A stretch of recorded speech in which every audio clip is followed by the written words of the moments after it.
Thank you, Jane. For day 2 in a row, the temperature on Earth reached an all-time high. Wow, so the heat wave in Northeast Florida continues today as people are doing all they can to stay cool. News4Jax reporter Aaron Farrar is live this morning. So, Aaron, we can't complain too much. Locally, we are not under a heat advisory today, but as we all know, it's still going to feel pretty hot out there. And on these hot days, you typically see people possibly wearing a hat to stay cool, or in even some cases having a hand towel on their head, whether it's damp or just completely wet, just to try to cool down. But also, over the course of these days like this, you typically hear people say, drink a lot of water, stay hydrated, stay hydrated, stay hydrated. And all of that, it's important to remember to drink water or any fluid before you get thirsty and go out into the heat. You need to prime yourself in these kinds of heat and really hot days. Being in this heat can be dangerous and deadly.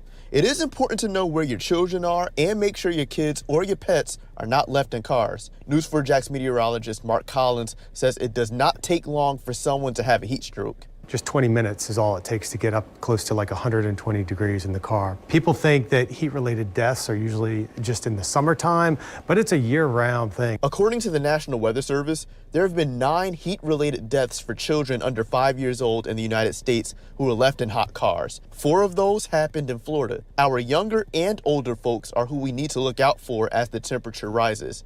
Monitor people 65 and older, as well as children under 4 years old. Those age groups are more susceptible to heat stroke. Find shade or cool places to go.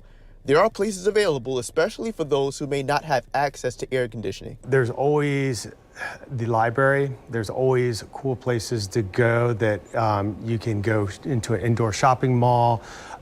One of my favorite places is just out in the backyard under a porch or an awning, or a park under a shady tree.